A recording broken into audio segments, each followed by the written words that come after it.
Hey, this is Sri here. In today's video, I'm going to talk you through 3 important questions that you need to ask yourself if you're on the verge of a divorce and trying to work out whether separation is a good idea or not. Before we dive in, I just want to let you know that I'm opening up a few spots for my Authentic Relationship System training program, which helps women to be able to save their marriage, but also help them to be able to awaken their goddess within and really help them to become the very best versions of themselves.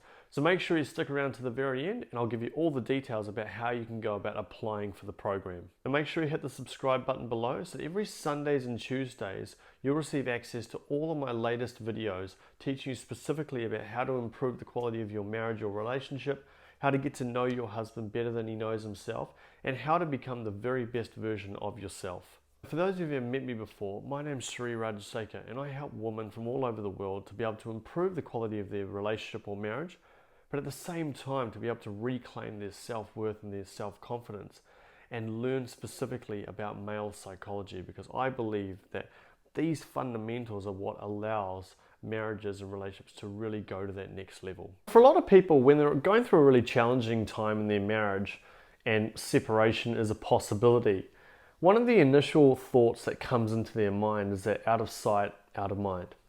And so there is this fear that if we are going to separate, then there's no way on this earth that's actually going to serve anyone or help in somehow restoring the marriage, because, you know, if you're not around that person, then how on earth could you possibly work on it? And I understand that.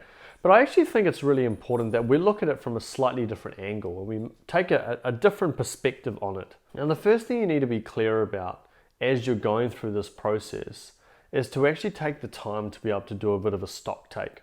You know, you really want to understand, has this come out of the blue? Is this something that's actually going to serve me in the long run? And how has my marriage been all this particular time? You know, so many times I see people who have been going through really, really poor marriages, but then are just afraid to walk away because they're not sure if they can survive alone, they're worried financially, they're fearful of different outcomes as far as the kids go and so on. And, you know, my heart goes out to you. I know how tough that is and I know how painful it is, but it's important that we do take a step back and we do look at the overall landscape and really understand, okay, well, how has the marriage been over this time? And essentially what we want to be doing is doing a proper stock take. So what I'm going to talk you through now are 3 important questions that you want to be asking yourself as you go through this process, to hopefully to get you to a point where you gain a little bit more clarity around what those next steps are and whether you think that separation is actually a good thing or not. Now, the first question you need to ask yourself is, how have you been doing on the inside? Now, whether you've been married for 5 years, 10 years, 20 years, whatever it is, you really want to ask yourself how well you've been doing throughout the course of that marriage. You know, I know that marriages are difficult. You know, even at the best of times, there's always going to be challenges, there's always going to be disagreements and so forth, and that's normal and it's totally okay. But if you're constantly feeling rejected, constantly feeling lonely, constantly feeling sad, and that's almost your center of gravity, then that's giving you a really good indication of the fact that you're not being your best self when you're in this marriage. And so this is why sometimes separation can be a really good thing, because it helps you to actually experience life outside of that. And when you experience life outside of the marriage and you see how you could potentially reclaim yourself and reclaim your worth and self-esteem and so on, you then notice that, hey, outside of this marriage, I'm actually in this really, really beautiful place. I'm in a really beautiful place where I'm feeling like my confident self. I'm feeling like I can go and, kick ass and do wonderful things in the world and all that sort of stuff. But when I'm in the marriage, I feel like I'm being brought down. So the first question is, how have you been emotionally whilst you're in the marriage? Now, the second question is, how much have you held yourself back or feel like you're holding yourself back within the marriage? You know, if you've been going through some difficult times in your marriage, often it's really difficult to want to speak your truth, to want to open up, to want to, voice your concerns and so forth, because you don't want to stir the pot. And I can understand that, especially when you're dealing with some difficult personalities, that can be a really, really tough thing. But at the end of the day, it's so important to be able to speak your truth, to be able to open up and to truly be the best version of yourself.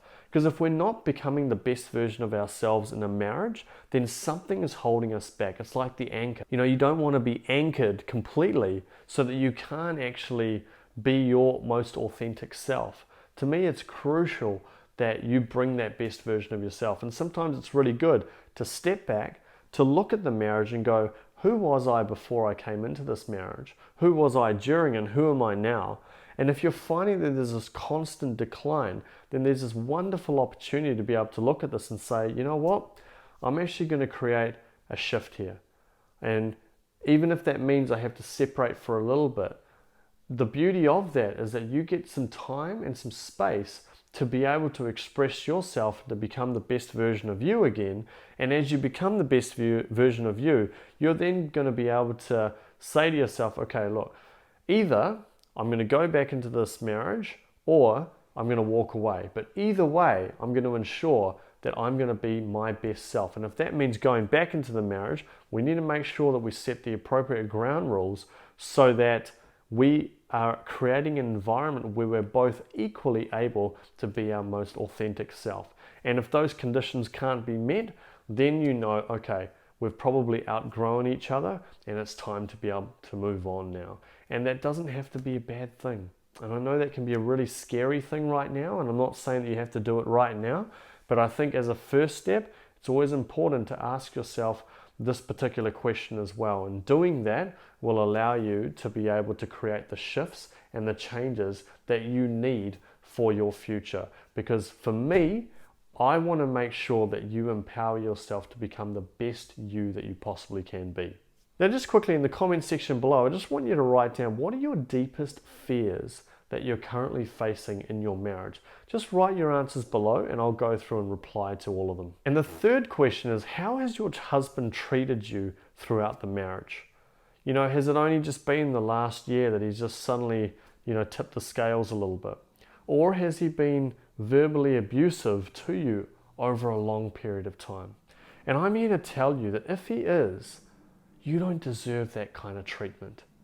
You don't deserve to be abused. You don't deserve to constantly be brought down. You don't deserve to be playing small or to be forced into playing small and thinking that it's just your role to do a couple of things and not to break free and to have a beautiful career and to be successful and all that good stuff. You deserve that. But you can also have an extraordinary marriage at the same time. And it's about becoming and truly owning your value and your worth as a woman. You deserve that. And you have to look at this and say, how have I been treated throughout this time? Am I constantly being brought down? Am I constantly being told where and how I should be allowed to spend money? Am I constantly being criticized and ridiculed and made to feel very insignificant? Or am I being used for sex? Etc., etc. Those sorts of behaviors are unacceptable in any kind of marriage. And part of my work is not just about helping you to become the best version of you, but also to make sure that your husband treats you with the level of respect that you deserve. And if you're not getting that from him, then it's really important that you set the necessary boundaries there. I'm not saying you necessarily have to walk away, but my point is that you want to make sure that you're setting the right boundaries to ensure that you're being treated in a way that you deserve. It is really, really important. And if you're not being treated in that particular way and you've got to that threshold of pain, sometimes having a separation is a beautiful thing. It can help you to get out of that environment, clear your head, get some clarity of mind, and be able to ask these particular questions so that you know what those next steps that you need to engage in are. Very, very important to get that clarity, and very important to take action as well. Because without action, there is no progress. And we need to be making progress because life is fundamentally too short. We want to make sure we maximize our experiences on this earth while we're alive. Now, being in a painful marriage is one of the most difficult experiences that you can imagine. And there's so much complexity and so much confusion and so much uncertainty. Sometimes it's a beautiful thing to be able to have some support, and not just from someone who's trained and is an expert in relationships, but also from having a supportive community that's actually going to be there to hold your hand every step of the way and to give you the encouragement and the guidance that you need. So for that reason, I'm opening up a few spots for my Authentic Relationship System training program, which is an amazing program which is geared towards helping women to be able to not only become the best version of themselves, but to be able to save their marriages and be able to create the biggest shifts in their marriages as well long term. Now, the program is not for everyone, so I want to make sure that it's a beautiful fit for both of us. So all you need to do to see if you're a good fit is just click on the link below where it says book a time with me. You can speak to me directly and I'll get to understand where you are now, where you want to get to, and how we can bridge that gap in the shortest possible time. If it's not a good fit, that's totally okay. But if it is, we can go through all the details, get you on board, and you'll absolutely love it, and you'll create some massive shifts in both your relationship and within yourself as well. Thank you so much for watching this video. If you've liked it, make sure you hit the like button below. If you want to get more videos like this, make sure you hit the subscribe button. If you want to learn the 3 ways that women obstruct their femininity in relationships, just click this video above. And if you want to learn 3 ways to stop emasculating a man, just click this video above. Thank you so much, and I'll talk to you in the next video.